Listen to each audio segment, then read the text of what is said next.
Você vai ouvir agora mais uma mensagem impactante com o pastor Elias Rodrigues. Convido a todos para a leitura da palavra do Senhor esta noite, reverência e seriedade, livro do Gênesis, capítulo 1, versículos 1 a 5, que dizem assim: No princípio, criou Deus os céus e a terra. A terra era sem forma e vazia. Havia trevas sobre a face do abismo, e o Espírito de Deus pairava sobre a face das águas. E disse Deus: haja luz, e houve luz. Viu Deus que a luz era boa, e fez separação entre a luz e as trevas. E o versículo que o Senhor tem destacado em meu coração é o 5, que diz: E chamou Deus à luz dia, e às trevas noite. Houve tarde e manhã. Este foi o primeiro dia. Amém, meus irmãos? Tome seu lugar, não feche sua Bíblia não, deixe ela aberta aí, para você não ter dificuldade de achar depois, para a gente fazer uma reflexão, apenas uma rápida reflexão.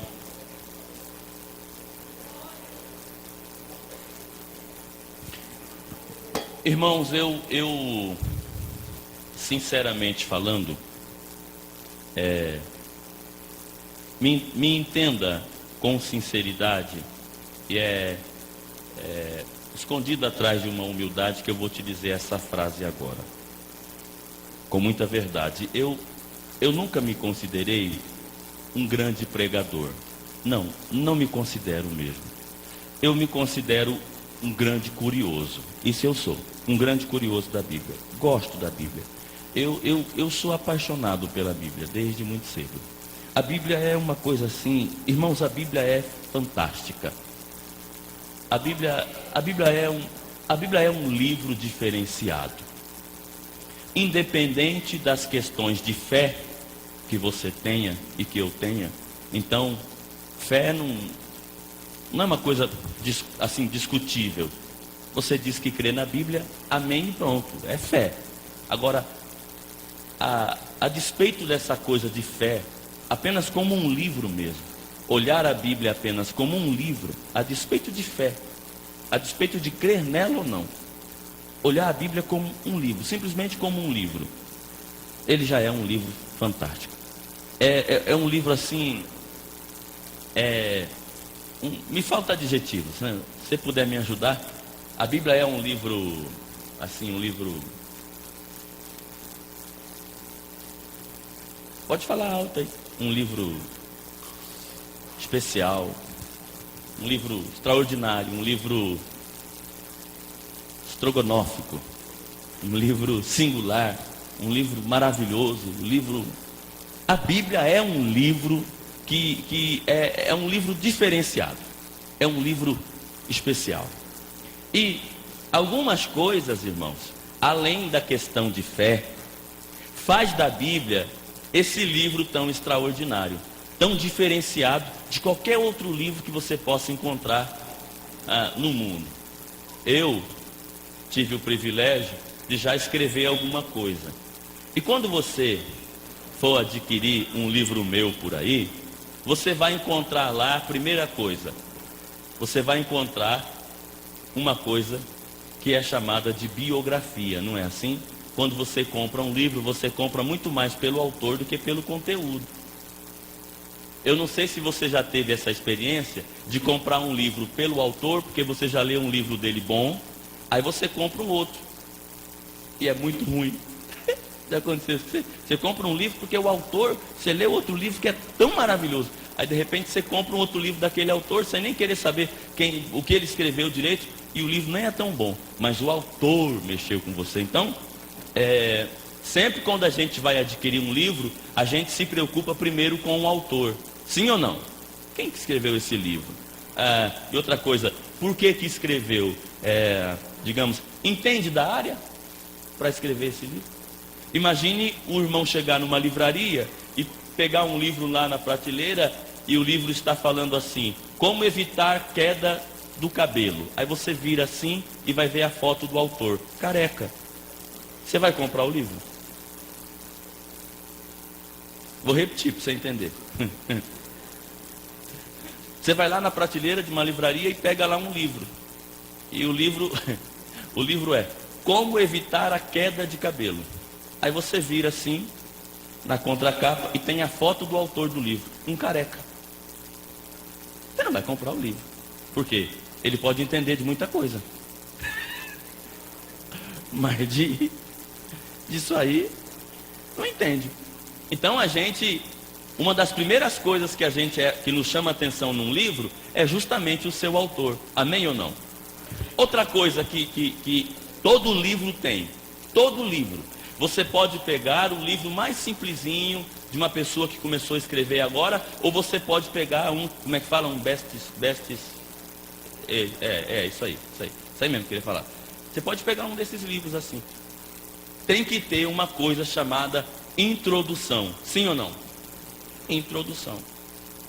Aí você deve estar me perguntando, tá, irmão Elias, mas por que você está dizendo então que a Bíblia é um livro diferenciado, é um livro diferente de todos os outros livros da Bíblia? Por essas duas razões que eu acabei de te apresentar. Ela não nos dá a biografia do autor. Não tem. E por mais incrível que pareça, a Bíblia é o único livro do mundo que não tem introdução. Você abre a Bíblia e não está escrito lá assim: este é o sagrado livro de Deus. Deus nasceu em tal época, e assim, viveu. Não tem. Então a Bíblia é um livro que não tem essas duas coisas. Não tem a biografia do autor e não tem também uma introdução. A Bíblia já começa começando. Entendeu ou não? Já começa começando. A Bíblia é assim. Por exemplo, você dá uma Bíblia para uma pessoa que nunca leu.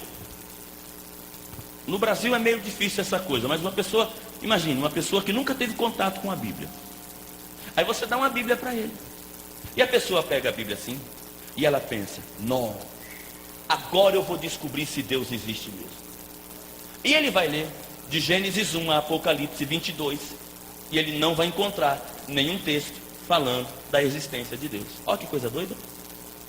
Não há na Bíblia nenhum texto falando especificamente da existência de Deus. Deus existe por isso e por aquilo. Hoje, eu só me lembrei, irmãos, vejam bem, o pregador tem que ter cuidado com as coisas que fala, né? Eu estou dizendo que eu me lembrei, não estou dizendo que só tem esses. Hoje eu me lembrei só de 2 textos na Bíblia que fala da existência de Deus. Um é Hebreus, que diz que Deus é galardoador daqueles que o buscam. E ao se aproximar dele, tem que se aproximar crendo que ele existe. E o outro texto é um salmo que diz assim: o tolo, traduzindo uma linguagem mais simples, o imbecil diz que Deus não existe. Só esses 2 textos que eu achei assim. Então a Bíblia não tem uma biografia apresentando Deus para a gente. A apresentação que tem de Deus na Bíblia é assim, ó: Gênesis 1, no princípio Deus criou. A gente não combinou, mas nessa hora era a hora de vocês terem falado glória a Deus, tá? É que às vezes o pessoal espera que o pregador faz aqueles negócios. Eu não sei fazer esses negócios que o pregador faz não, tá? Não sei fazer. Eu só tenho uma Bíblia para você hoje. E a Bíblia diz: Deus criou. E você pega esse livro pensando: eu quero saber se existe um Deus. Aí quando você abre, Deus criou. Aí você pega esse livro pensando: eu quero conhecer quem é Ele. Aí você abre e está escrito: no princípio Ele criou. Aí você pensa: eu quero saber de onde Ele veio. Aí você abre a Bíblia e está lá: no princípio Ele criou. Porque, irmãos, a Bíblia não tem essa preocupação de mostrar a existência de Deus. Pergunte bem alto por quê. Porque para quem escreveu, a existência de Deus é um fato. Para quem lê, a existência de Deus é um fato. Então não precisa.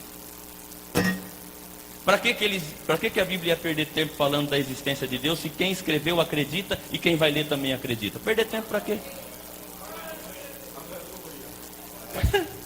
Agora, os irmãos podem observar que esse capítulo 1 do Gênesis, o primeiro capítulo da Bíblia, e especialmente os 4 primeiros versículos da Bíblia, eu quero compartilhar uma palavra com você no versículo 5, mas deixa eu só fazer assim, uma coisa para você entender.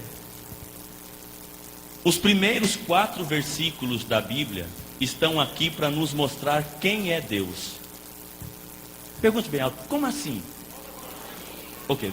Os 4 primeiros versículos da Bíblia nos mostram quem é Deus. Vou lhe dizer uma coisa talvez mais chocante. Se você entender os 4 primeiros versículos da Bíblia, você já entendeu Deus por completo. Vou falar de novo. Se você entender os 4 primeiros versículos da Bíblia, você já entendeu o resto. Porque os 4 primeiros versículos da Bíblia é o RG de Deus. Os 4 primeiros versículos da Bíblia nos mostram quem é esse Deus. Quer ver? Dá uma olhada no verso 1. É o primeiro versículo da Bíblia. O primeiro. Você abriu a Bíblia, não tem biografia e nem tem introdução. Já começa assim. No princípio, vamos lá. O verso 1, como é que é? No princípio, criou Deus os céus e a terra. Os 4 primeiros versículos da Bíblia mostram 4 verbos que são particulares de Deus. Os 4 primeiros versículos da Bíblia mostram 4 verbos particulares de Deus. Vou repetir. Os 4 primeiros versículos da Bíblia mostram 4 verbos especiais particulares de Deus. Ou seja, os 4 primeiros versículos da Bíblia mostram 4 coisas que Deus tem, que só Deus pode ter. E se Deus não tivesse essas 4 coisas, Ele seria tudo menos Deus. E a primeira coisa está no verso 1. Vamos ler de novo. 1, 2, 3. No princípio, criou os céus e a terra. Vamos de novo até você entender. 1, 2, 3. No princípio, criou Deus os céus e a terra. Eu não sei se você está observando, tem um verbo aí dentro desse primeiro versículo. Vamos lá? 1, 2, 3. No princípio, criou Deus. Cadê o verbo? Então Ele é um Deus que cria.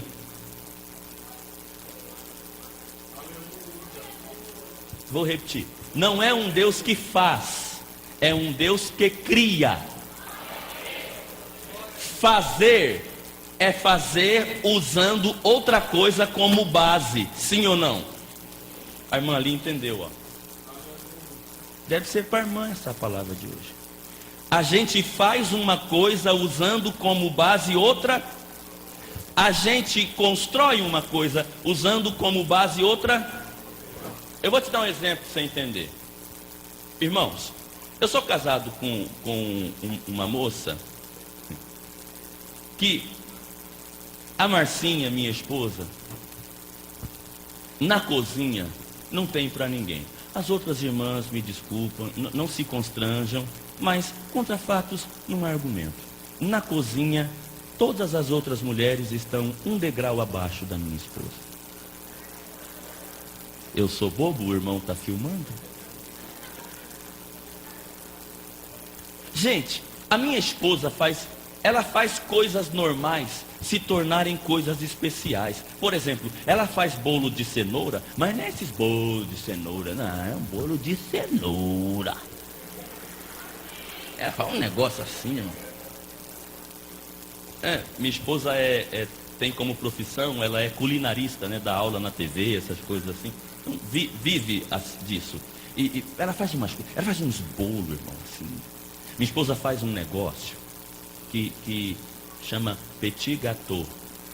Não é feito de gato não, irmão. Petit gâteau é um bolinho feito dentro de uma forminha que ela desenvolveu, que quando desenforma, parece uma montanhazinha. Aí aquilo sai quente no chocolate, ela pega uma colherinha e fura no meio assim, e fica um buraquinho. Aí ela vem com uma bolota de sorvete e joga ali. Fica parecendo a montanha, virou um vulcãozinho, sai saindo lava assim. A irmã fez ali assim, aleluia, aleluia, aleluia. Agora, você pode estar dizendo assim, pastor, tudo bem, tua esposa é top na cozinha, mas a minha é na costura. Costurar igual minha esposa não tem para ninguém. Muito bem, parabéns. Agora tem uma coisa. Eu não acho que a Marcinha é tão top assim para fazer bolo de cenoura. Porque para fazer bolo de cenoura, ela usa cenoura. Vou repetir. A Marcinha não é tanta coisa assim, apesar de ser minha esposa, só porque ela faz bolo de cenoura. Porque para fazer bolo de cenoura, ela usa cenoura. A Marcinha não é uma pessoa tão espetacular porque ela faz petit gâteau de chocolate. Porque para fazer o petit gâteau de chocolate, ela tem que usar chocolate. A tua esposa é top na costura? A tua esposa não é tão top, porque para costurar um vestido, ela usa o tecido.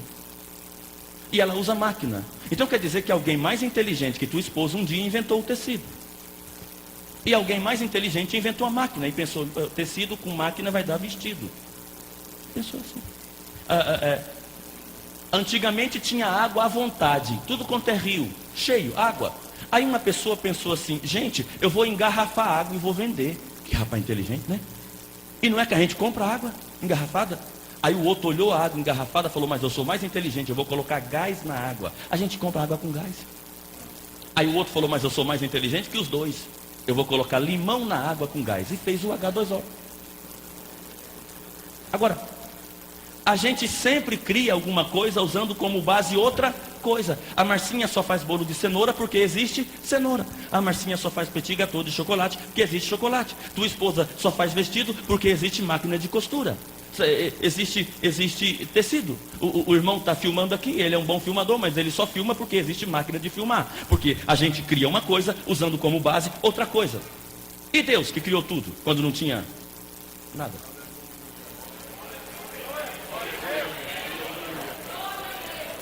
E Deus que criou tudo usando como base o nada? E Deus que enfiou a mão no meio do nada e saiu trazendo tudo? E ele pega nada e faz virar tudo. Mas se o tudo encrencar, ele faz o tudo virar nada de novo. Aí ele olha para você que não é nada e faz você continuar sendo nada para fazer tudo. E quando você acha que o tudo é você, ele tira tudo de você e deixa você sem nada. Bate assim no ombro do teu irmão e fala, você não vai falar nada não, é? Esse é o Deus que a Bíblia nos apresenta. E o primeiro número da RG de Deus é: eu faço, eu crio. Eu faço gerar.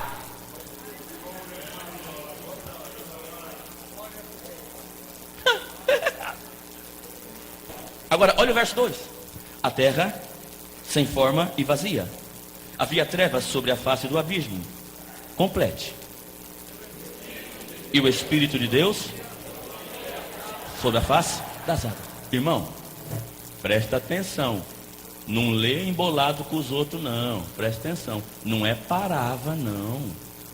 O Espírito de Deus parava. Não é parava. É pairava. Tem um i aí, filho. Pai. Eu falei para vocês que eu sou curioso, vou fazer vocês ficar também.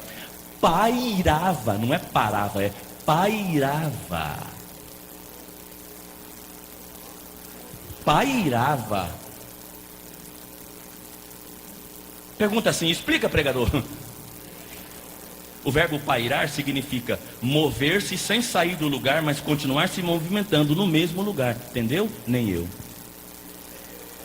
Mas o segundo número da RG de Deus é que ele é um Deus que paira. Não é para, é paira. É um Deus que se move sem parar, mas sem sair do lugar que está. Mas continua movendo todo o lugar. Meu Deus.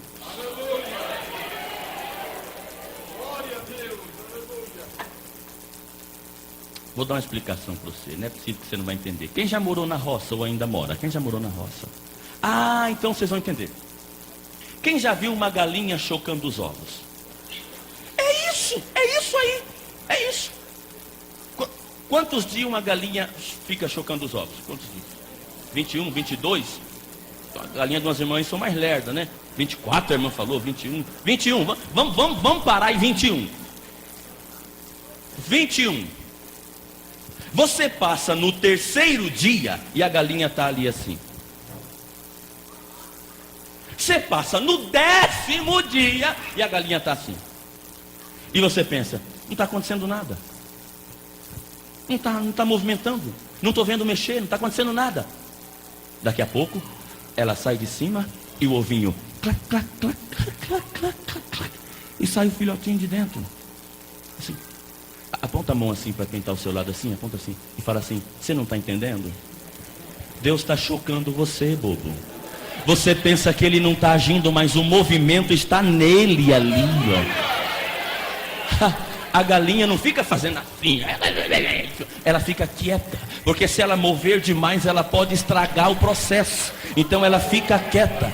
Deus está pairando, Deus está movendo, Deus está trabalhando, mas sem sair da posição dele, de Deus. Ele continua agindo, ele continua trabalhando. Você olha para a tua vida e imagina que Deus não está fazendo nada, e Deus diz: bobinho, estou chocando você. Eu estou trabalhando na tua existência. Oh, glória a Deus. Então nós já ganhamos dois números da RG de Deus. O primeiro, ele faz, ele cria. O segundo, ele se move. Eu vou tentar explicar para você. Eu não perguntei seu nome. Pode trazer sua Bíblia. Assim, aqui, assim. Faz com a mão assim, com a mão assim. Eu gosto das coisas explicadinhas, sabe? Explicadinhas. Então, isso aqui é a terra, certo? Agora, essa mão aqui é o Espírito de Deus, certo? Do jeito que está aqui, está parado, não é? O Espírito de Deus parava, não é isso? Está parado. Agora, se for andar, é assim, ó.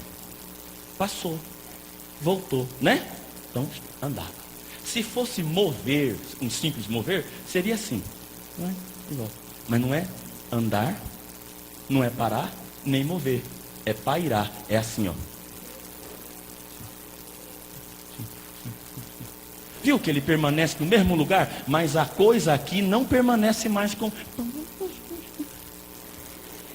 Ele permanece no mesmo lugar, mas a coisa que está recebendo não permanece do jeito que está. Meus irmãos, o que o irmão está querendo dizer aqui é o seguinte: você olha para aquele teu marido 10 anos depois e fala do mesmo jeito, mesma barriga, mesma cachaça, mas você não sabe que por trás dos bastidores o teu Deus está.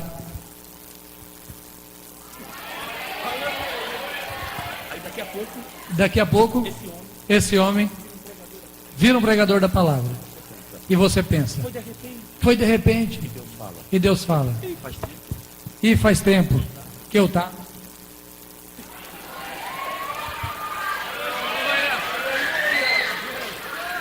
Não é possível, você não entendeu agora.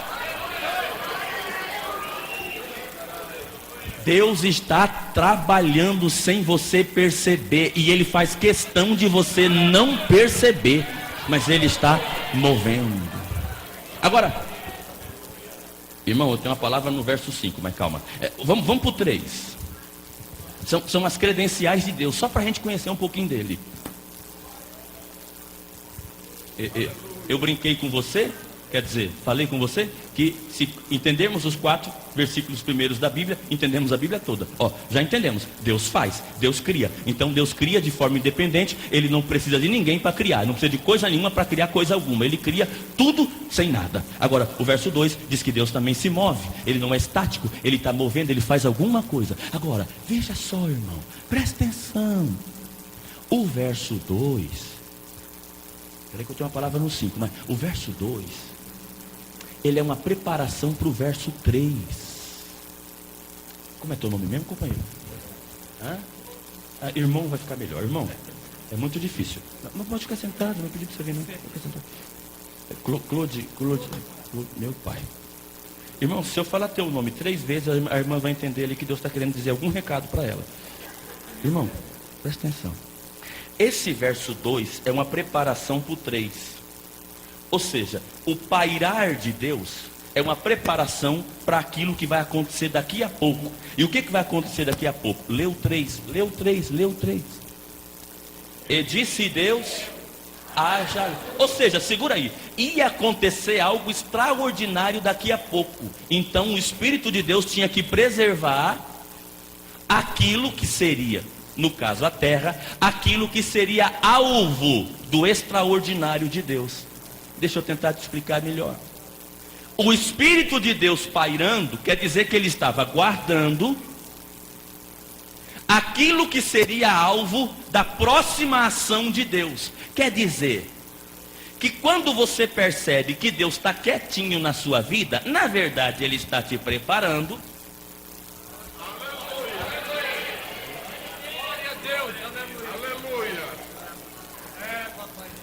Vou falar de novo. Esse aleluia foi de 1,99 só, irmão. Vou falar de novo. Quer dizer que quando Deus está na nossa vida quieto, em silêncio, aparentemente não agindo, na verdade Ele está nos guardando, nos preservando para algo muito maior que vai acontecer daqui a pouco. Então quer dizer que quanto mais em silêncio Deus está, mais perto está.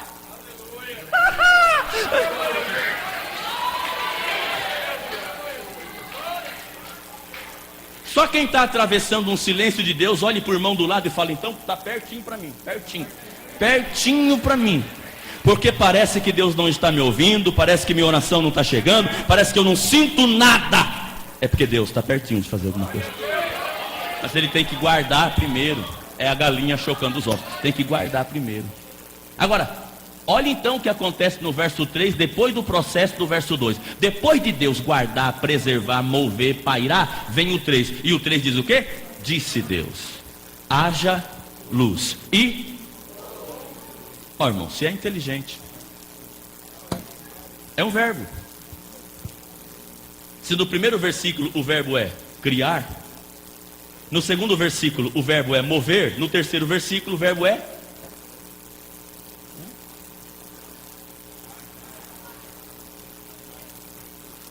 Está aí o verbo, irmão, você não pegou? Deus fez o quê? Disse.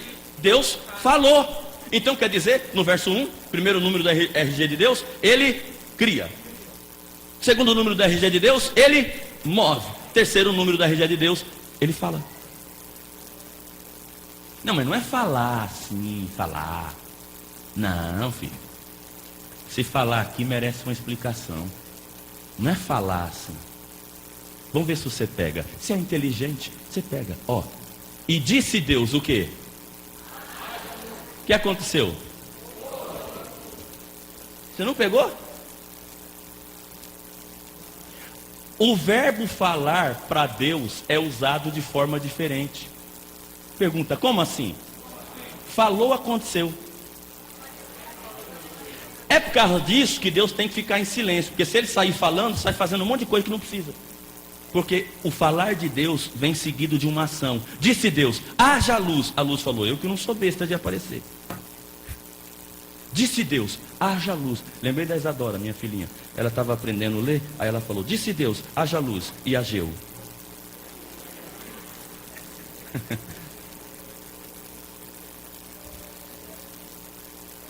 Deus não gosta de falar muito. E nem pode.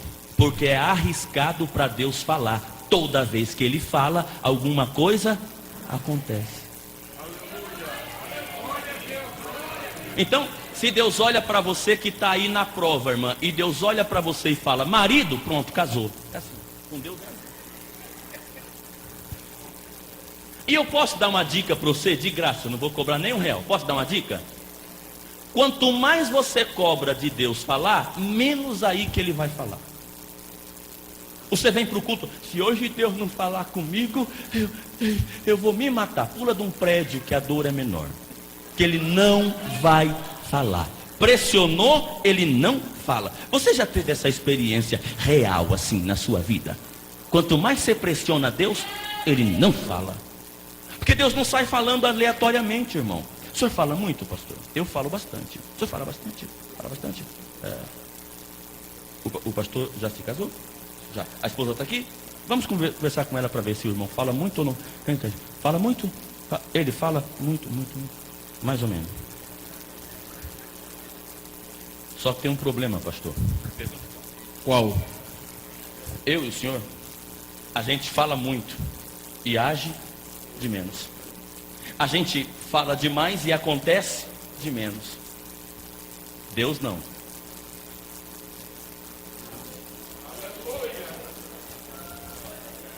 Ah, você não pegou essa. Você boiou nessa.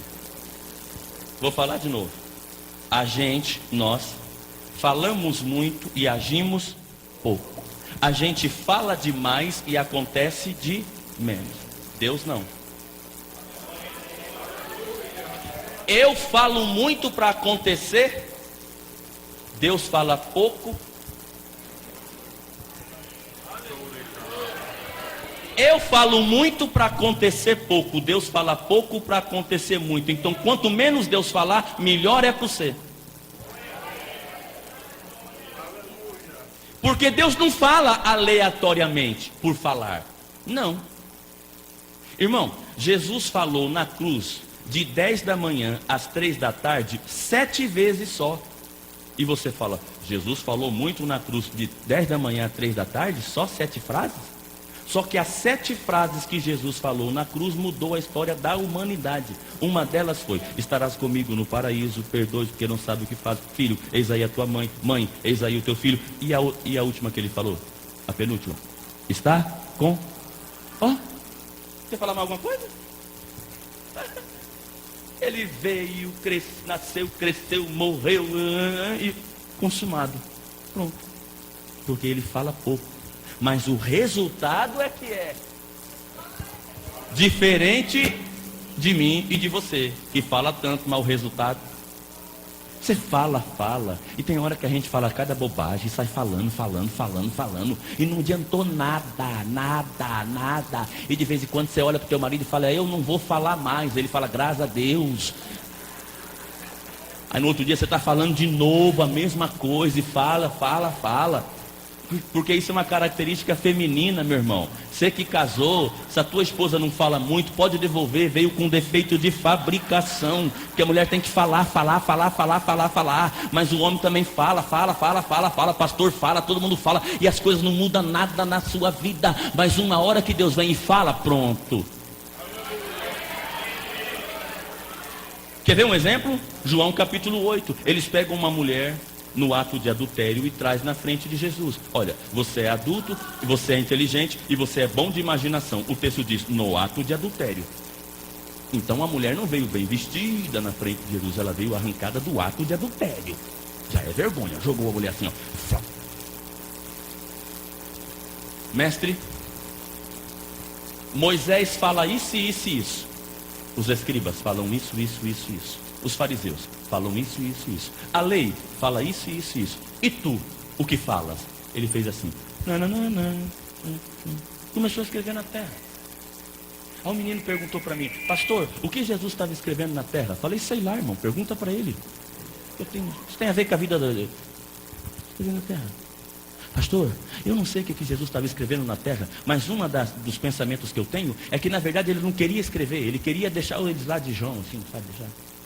Porque se pressionar, ele não fala. Ele ficou escrevendo assim, não vai falar nada não? Aí Jesus levanta, olha para a mulher. Você conhece o texto, não conhece? Jesus olha para a mulher e diz assim, onde estão teus acusadores? E ela fala, Jesus, diante de ti alguém tem coragem de acusar os outros? Você lembra que antes Jesus olha para os acusadores e fala assim, pode apedrejar, pode, só organiza a fila, comece pelo que não tem nenhum pecado, por favor. Esse cara assim, como diz o personagem lá, ela pergunta, hã?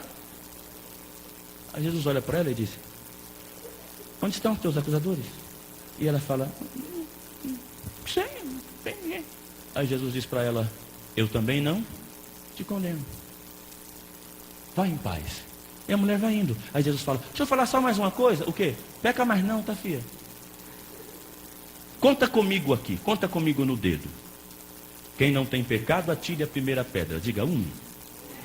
Diga uma, vai. Uma. Onde estão teus acusadores?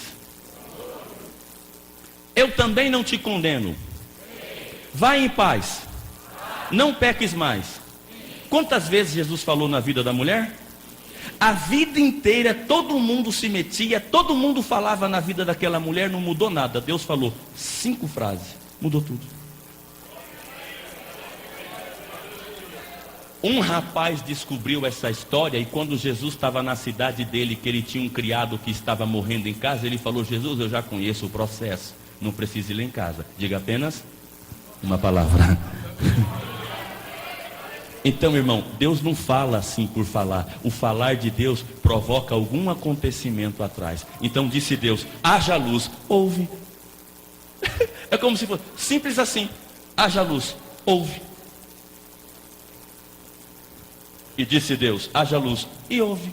Ou seja, toda vez que Deus falar, alguma coisa vai acontecer, resultado desse falar de Deus. Eu pergunto e você responda: quem aqui entende que Deus está falando hoje? Então é sinal que alguma coisa deve estar acontecendo. Você está aqui, ele fala aqui, coisas acontecem na sua casa, coisas acontecem no seu trabalho. Alguma coisa está por acontecer. Agora, o verso 4. Você já entendeu? Está parecendo escola dominical hoje. Você já entendeu? Se no verso 1 o verbo é criar, no verso 2 o verbo é mover, no verso 3 o verbo é falar, no verso 4 está bem claro. Verso 1, criou Deus. Verso 2, movia-se. Verso 3, disse Deus. E o verso 4, viu Deus. Então ele é um Deus que cria, ele é um Deus que move, ele é um Deus que fala, e ele é um Deus que vê. Mas esse ver de Deus também merecia uma explicação. Tem um negócio para te falar no verso 5, mas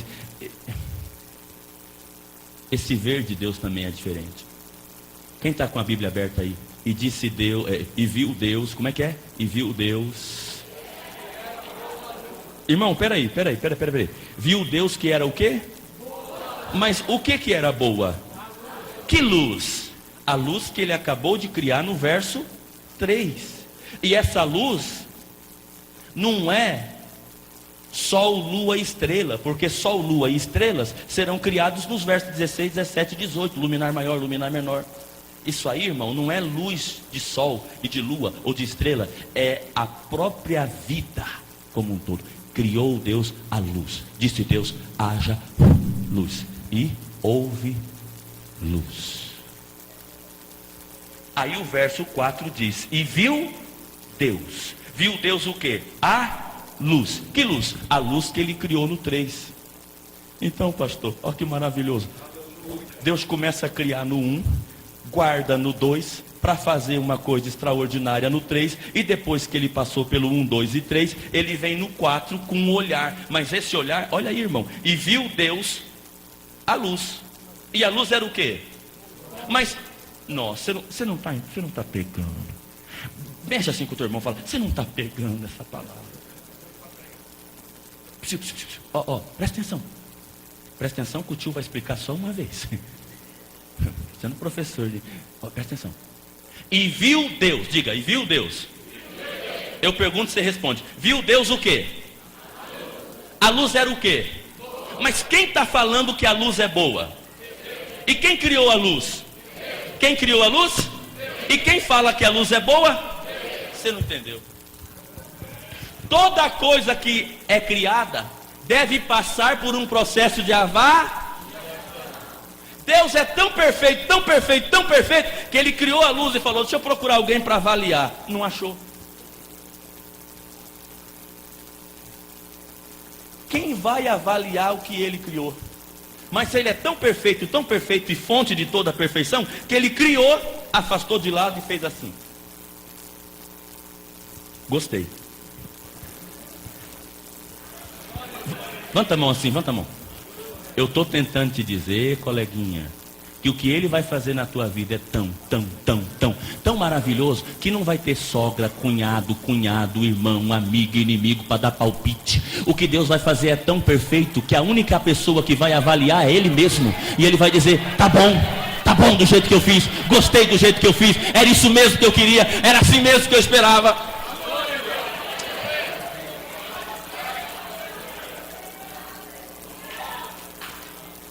Eu vou falar de novo, você dá um glória a Deus mais gostoso. Deus criou a luz, isso aqui é a luz, ó. Imagina que isso aqui é a luz. Deus vai e faz, houve luz. Aí Deus se afasta e ele olha: arcanjo, não gostei. Serafim, também não vale. Eu mesmo. Aí ele vem com a prancheta e faz. Aprovado, gostei.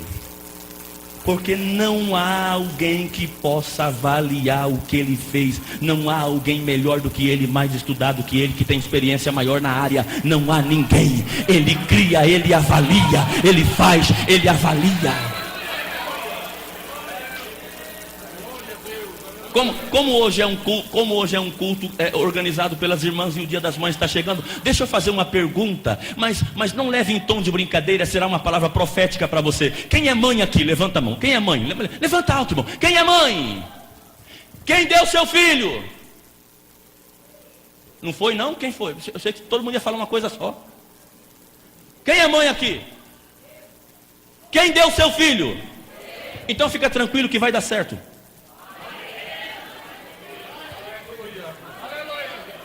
Só quem tem certeza agora. Quem não tem certeza não levanta a mão não. Mas quem tem certeza que o teu casamento quem deu foi Deus? Então você está preocupado com o quê? Pastor, quem o senhor acha que te colocou aqui? Então fica tranquilo, porque uma pessoa que vai avaliar é ele. E a hora que ele achar que não está bom, ele muda as coisas. Fica tranquilo, fica tranquilo. E disse Deus, haja luz, e houve luz. E Deus olhou e falou, tá bom o que eu criei. Eu gostei do que eu criei. Ele avalia o que ele faz. Agora para a gente ir embora para casa, o verso 5. O verso 5, irmão. Abre. Oh meu Deus. O que diz o verso 5? E as trevas noite. E houve tarde e manhã. E esse foi o... Preste atenção. No verso 1, Deus cria. No verso 2, Deus move, paira, guarda o que ele criou. No 3, ele faz a luz. No 4, ele avalia. E no 5, irmão, no verso 5 tem uma criação de Deus, só que está escondida. Essa criação de Deus não está na lista das criações. Pode observar. Mesmo quando a gente vai estudar no seminário, na faculdade, quando a gente vai lecionar, a gente não coloca no quadro, Deus criou isso. Não, a criação do verso 5 não aparece na lista, mas está escondida aí dentro. Vamos ler de novo. Não é possível que você não vai pegar essa. Diga para o teu irmão do lado, pega essa, fala para ele, pega essa. Olha o verso 5. E chamou Deus a luz, e as trevas, e houve tarde, e houve manhã. Esse foi o primeiro. Se foi o primeiro, quer dizer que o próximo será o. Se tem o segundo, quer dizer que vai ter o. Mas tem o segundo porque teve o. Se teve manhã, é porque teve noite. Se teve noite, é porque teve tarde. Se teve tarde, é porque teve. Se tem o primeiro dia, quer dizer que o próximo é o segundo dia. Está aí uma criação de Deus escondida. Deus no verso 5 criou o tempo. Tarde, noite. Noite, manhã.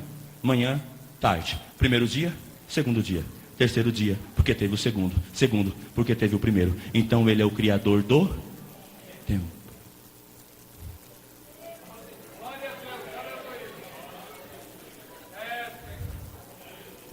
Só que o tempo não é físico. Você não pega o tempo e coloca do seu lado. Senta aí, tempo, vamos conversar um pouco. Não tem. O tempo não é físico igual a manga que ele criou, que você pega a manga na mão assim e fala, a manga é minha, a manga é minha, não dou para você. Igual a gente quando era pequeno, na minha casa tem manga, na tua casa não tem manga. Não, a gente não faz assim. Parecendo o ateu que foi descansar debaixo do pé de jabuticaba, olhou para cima e falou, se Deus existisse, ele não era capaz de criar, ele não é capaz de criar nada, porque Deus não é inteligente. Olha, criar uma árvore com um monte de coisa pregada nela, umas bolinhas pregadas, que é isso, gente? Isso aqui devia ser o contrário, devia ser abóbora pendurada. Ele cochilou, caiu uma jabuticaba na testa dele, ele falou, Deus é inteligente sim, se fosse uma abóbora. O tempo não é uma coisa física que você pega. Mas no verso 5 diz, houve tarde, houve manhã, houve noite. Esse foi o primeiro dia, porque vai ter um segundo porque teve um primeiro. Então Deus é o criador do. É Ele quem inventou. É Ele quem sustenta o. Quando eu perguntar, vocês falam alto, que o pastor acha que vocês estão gostando e me convida para voltar outra vez. Deus criou o. Ele é o sustentador do. É Ele o inventor do. É Ele quem controla o. Então nada na minha vida acontece antes do, nem depois do, só dentro do.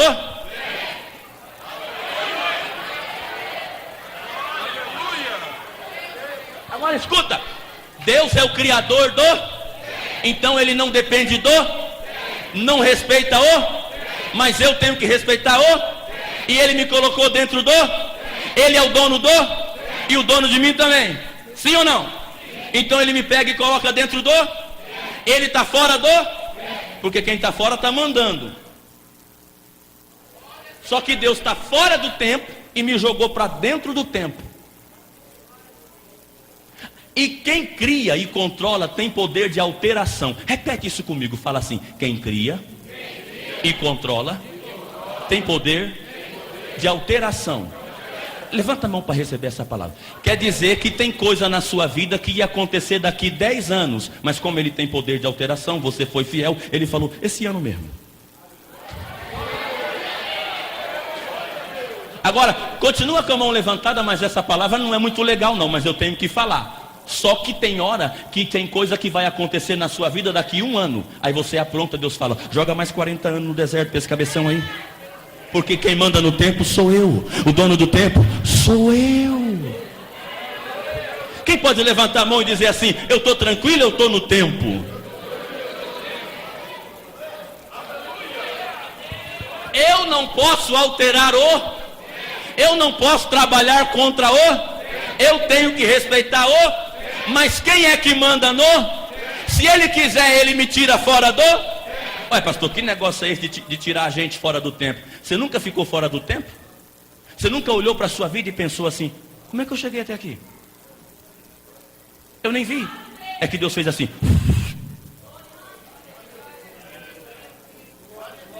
E tem outras épocas que você olha e fala, já era para eu estar lá na frente? Deus fala, era. Mas eu dou uma mexidinha no tempo. Que estava querendo mandar em tudo, até no tempo. Tem que ser agora. Tem que ser agora. Ai meu Deus, tem que ser agora. É hoje, é agora. Já viu como é que a gente anda cantando? Já viu os hinos da gente? É agora, tem que ser agora. Vai ser agora, é agora, é agora. E Deus fala, não é agora, não é agora. Fica quieto aí. Como diz lá em São Paulo, fica de boa aí. Já viu, irmão, como é que a gente está imediatista? Já viu como a gente está apressadinho?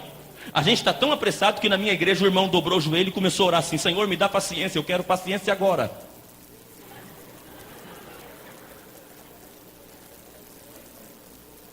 Aí Deus olha para você e fala, fica de boa aí, que eu estou trabalhando no tempo. Estou trabalhando no tempo. Irmão, para você entender, nós já vamos para casa, para você entender. Imagine que aqui tem uma linha, aqui tem uma, e a essa linha vamos chamar de tempo. Essa linha se chama, isso aqui é o, quem está dentro do tempo? E Deus está fora do, só que Deus pode interferir, sim ou não? Então de vez em quando ele faz assim, opa, entrei no tempo, saí do tempo. Deus é o único ser que pode entrar no tempo e sair do tempo.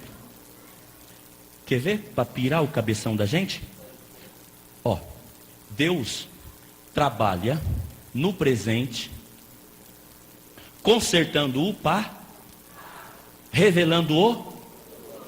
Você já ouviu já percebeu que toda profecia ela fala do futuro usando linguagem do presente? Quer ver? Isaías 9:6. 500, 400, 600, os irmãos que estudam se lembram. Séculos bem antes de Jesus nascer, Isaías vai profetizar que Jesus vai nascer. Isaías vai profetizar o que, irmão? Que Jesus vai nascer. Aí Isaías sai pela rua da cidade dele, ele tinha que falar o quê? Ele tinha que dizer assim, o Messias vai nascer, não é isso? Mas como é que ele fala? Um menino nos... E um filho nos... E para pirar o cabeção, o nome dele é Pai da Eternidade, dono do tempo. Então na escolinha dominical, quando alguém perguntar, qual a filha de Jesus? Você fala, a eternidade. Porque o diabo tem uma filha e Jesus também tem uma. A filha do diabo é a mentira, mas a de Jesus é o tempo, a eternidade. Ele é o Pai da eternidade. Levanta a mão assim, levanta a mão. Quer dizer que Deus olha para você hoje, mas Ele já te vê no ar? Meu Deus, irmão. Você não vai falar nada não, irmão.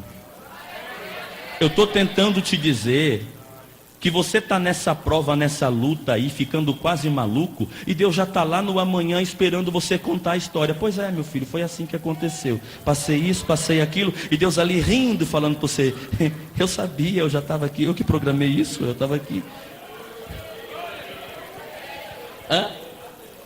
Ô filha, naquele dia o C de beca bonita, sei lá a cor da beca que você vai usar, depende daquilo que você sonha se formar. Aí C de beca bonita, aí de repente fala teu nome, fulana de tal da Silva tal, e você levanta, fala, cheguei, e Deus fala, eu já estava aqui faz tempo.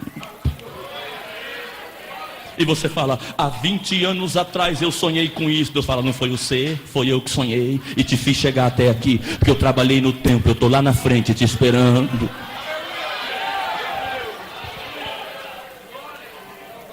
Preste atenção nisso aqui para a gente orar. Se Deus controla o tempo, Ele pode ser uma coisa, preste muita atenção. Diga ao irmãozinho do seu lado aí, a mensagem é aqui, ó. Fala, está nesse ponto aí. Se Deus controla o tempo porque foi Ele que criou, Deus pode ser uma coisa. E Deus só pode ser essa coisa se Ele continuar controlando o tempo.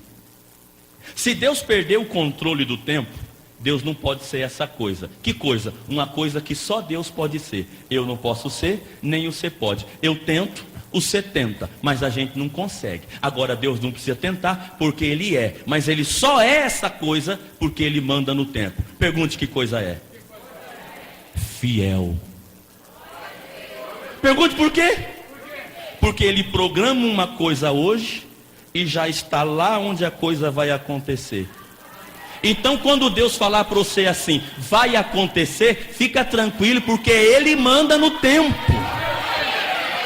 Ele projeta hoje para acontecer amanhã, porque Ele tem certeza que vai acontecer amanhã. Irmão, é como se fosse assim, ó. Presta atenção, presta atenção, presta atenção. Deus fala para você assim, eu vou te dar uma casa com 3 quartos. Quando Deus diz, eu vou te dar, Ele fala nessa expressão para você entender, porque você está no tempo, Ele não. Mas Ele iria falar, eu te dei uma casa de 3 quartos. Só que se Deus falar, eu te dei uma casa de 3 quartos, você é muito apressadinho, vai ficar pensando, cadê a casa? Cadê a casa? Então Deus tem que usar uma outra linguagem. Deus fala, eu vou te dar uma casa de 3 quartos. Só que Deus não te avisa que Ele já fez a casa de 3 quartos. Aí quando você consegue a casa de 3 quartos, que você olha e fala, 1, 2, 3, 3 quartos. Aí você fala assim, eu consegui. Deus fala, você? Foi você que conseguiu? Eu que fiz.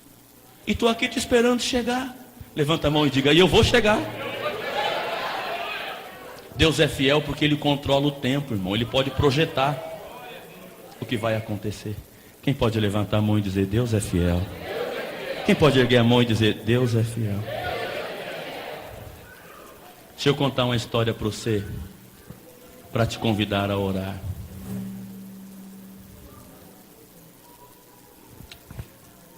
Aqui na esquina tem uma escola chamada Luísio Ferreira, não tem?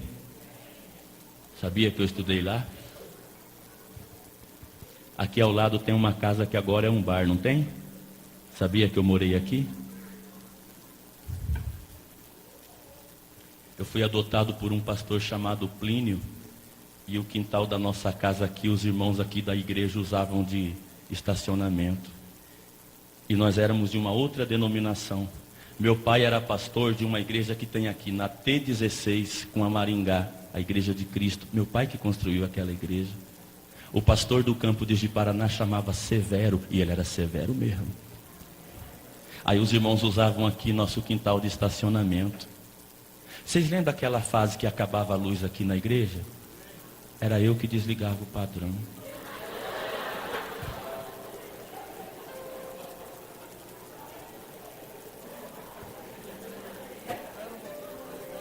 Eu parava na porta ali da igreja, baixava a calça e a outra parte e fazia assim para o pregador.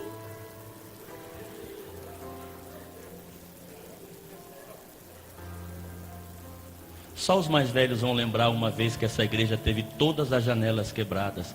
Fui eu.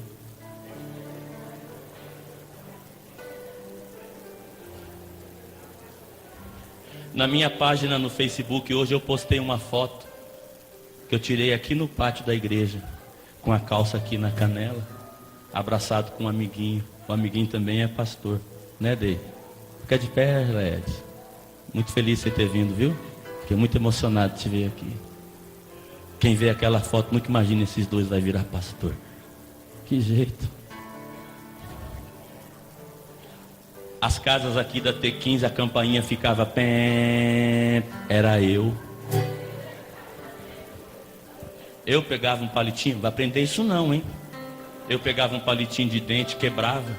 Porque a maioria das campainhas são creme ou bege, cor de palito. Eu quebrava, enfiava a pontinha e ficava tém. E a pessoa da casa saía, falava, gente, mas não para de tocar. E eu ficava atrás da árvore.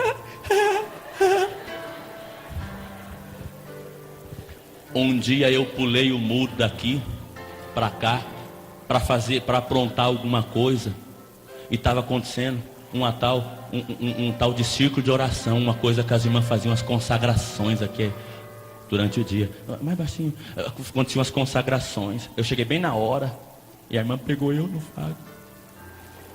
Sei quem que é essa irmã não, mas ela era uma irmã escurinha. Escurinha é porque eu estou com economia de tinta no cartucho, sabe? Ela era assim, bem mais escurinha que eu. E ela saiu correndo atrás de mim, eu pensei que ela ia me bater. Quando ela conseguiu me alcançar, ela falou assim, um dia Deus vai te pegar. Para um menino de 10 anos, 11 anos, um dia Deus vai te pegar, significaria Deus vai te bater, Deus vai te matar. Mas eu não sabia que ela estava falando. Hoje eu sei. 25 anos depois eu estou de volta para dizer, ele pegou mesmo. E hoje eu não fico mais na porta rebolando para o pregador, hoje eu sou o pregador da noite.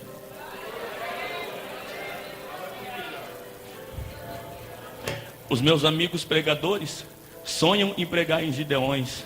Eu sonhava em pregar na T15. Eu sou a prova viva de que Deus trabalha no tempo. Surpreende a nossa vida no tempo. E nos traz no futuro para lembrar do passado e dizer, lembra como eu fui fiel. Eu falei que ia fazer e eu fiz. Eu estou de volta hoje contando essas histórias, não para pedir perdão para os irmãos, mas se vocês quiserem me perdoar, eu acho muito bom. Vou sair mais aliviado. Mas eu vim para dizer que Ele é fiel. O pastor que me criou, que moramos aqui do lado, tem 6 filhos, 4 rapazes e 2 moças. Nenhum deles é pastor, só eu. Porque Deus quis fazer assim. Ele permanece fiel. Eu queria te dizer uma coisa, minha irmã. Nos lugares onde você foi humilhada, humilhado, você vai passar em frente, se cá, entrar até dentro. E Deus vai te dizer, eu que fiz. Eu sou fiel.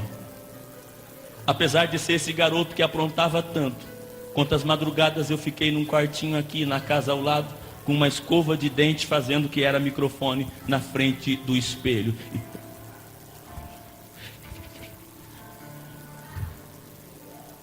Eu vou pedir amanhã para que o proprietário da casa me deixe pelo menos tirar uma foto, para mostrar para as pessoas como ele é fiel. Partindo para o encerramento, para orarmos, deixa eu dizer uma coisa para essa garotada. Pode, pastor? Vou dizer uma coisa para essa meninada. Você não tem noção do que Deus vai fazer na sua vida. Você pode estar pensando, como que eu vou sonhar com uma faculdade ganhando o que meu pai ganha? Mas fique tranquilo, Deus pode trabalhar no processo do tempo. E vai te levar aonde você não imagina, e te colocar onde você não imagina. Deixa eu dizer para você, querida irmã, Deus está trabalhando no tempo da tua existência. Existem coisas que Deus te prometeu lá atrás e você diz, esqueceu, morreu, e Deus diz, não, é que o tempo não chegou. Mas quando chegar o tempo, você vai ver. Pergunte assim: então, pastor, pergunte. O que eu faço durante esse tempo? Fica quieto. Aceite, submeta-se ao trabalhar dele. Olha aqui. Jogaram José num poço, não jogaram? Sabe o que a Bíblia diz em Gênesis 37? O poço estava vazio. Aí você lê, não presta atenção, mas eu sou curioso, presta. Quer dizer que se o poço estava vazio, poderia ter estado cheio. Mas meses atrás Deus mandou um anjo ali e disse: seca esse poço para mim, porque está programado um escolhido meu ser lançado aqui. Eu preciso preservar a vida dele. A Bíblia diz que José foi vendido, não foi? José foi vendido para uma caravana que estava indo para onde? Para o Egito. Por quê? Poderia ir para qualquer outro país da terra, mas Deus disse: eu tenho um projeto no futuro dele governar essa terra, então já me leve ele para lá, para economizar a despesa. José chega lá, José é acusado de um assédio, não é? José não é preso? Aonde que José é preso? José é preso onde ficam os prisioneiros do rei. Para quê? Para José se acostumar com a conversa do palácio. O carcereiro chega em José e diz assim: cuida da prisão para mim, não é assim? E o carcereiro diz assim: cuida da repartição da comida. Ele não sabia, mas Deus estava dizendo: vai cuidando de pouca comida, porque daqui uns dias você vai ter que repartir para o mundo todo. Tudo que você está passando é um trabalhar de Deus no tempo, para que quando chegar a hora você possa dizer: Ele me preparou. O tempo passou e eu cheguei. Eu quero orar com você esta noite. Feche seus olhos onde você está. Quem sabe você está dizendo hoje: pastor, quer falar de tempo? Vamos falar de tempo. Teve um tempo que meu marido era uma bênção. Quer falar de tempo, pastor? Teve um tempo que eu era próspero. Sim, eu vim falar de tempo. E Deus está dizendo: dá um tempo, que você vai ver o que eu vou fazer no tempo da tua vida. Feche seus olhos, me permita orar por você esta noite. Querido Deus, eu quero te louvar, Senhor, porque toda vez que a gente se reúne, pode ser um cultão, um congressão, ou um culto simples. Pode ser uma igreja grande ou pequena, mas o Senhor nunca nos deixa faltar a tua palavra. E esta noite, querido Deus, foi mais um culto desse. A gente se reuniu e não é que teve a palavra. Obrigado, Senhor, porque a tua palavra nunca nos falta. Eu quero te louvar pelo tempo do Senhor, o tempo do Senhor trabalhar em nossa vida. Eu quero te louvar por esta irmã, por esse irmão que está aqui, por esse obreiro. Mas também quero te apresentar essa pessoa que tem sido vítima do tempo. Como o tempo tem ferido essa irmã. Como as coisas vão mudando. Como as coisas vão acontecendo e vão causando traumas, dramas nessa moça. Quero orar por esse meu amigo obreiro que está aqui, esse companheiro, que é uma vítima do tempo, Senhor. Quero orar também por esse irmão, Senhor, que parece que para ele o tempo parou. As coisas não vão, as coisas não acontecem. Senhor, nós te louvamos por tua fidelidade. Trabalhe no tempo na nossa vida. E particularmente, Senhor, o teu servo hoje gostaria de te agradecer por estar de volta a esse lugar. Senhor, particularmente gostaria de te agradecer por voltar a esse lugar. Voltar com honra, voltar com uma palavra, voltar com um ministério, 25 anos depois. Quero te louvar pelo pai que eu tenho, te louvar pela mãe que eu tenho, os meus pais adotivos, o casal que me criou e me ensinou o evangelho, a tua palavra. Quero te louvar, Senhor, porque mais uma das orações de minha mãe se cumpre essa noite. Muito obrigado, Senhor, porque tua fidelidade nunca nos abandonou. Nós te louvamos, Senhor, esta noite. Amém. Tua fidelidade é grande, tua fidelidade incomparável é. Ninguém é como tu, bendito Deus, grande é tua fidelidade. tua fidelidade é grande, tua fidelidade incomparável é, ninguém é como tu, bendito Deus. Grande é tua fidelidade. Se você acha que deve estar em pé, fique. Tua fidelidade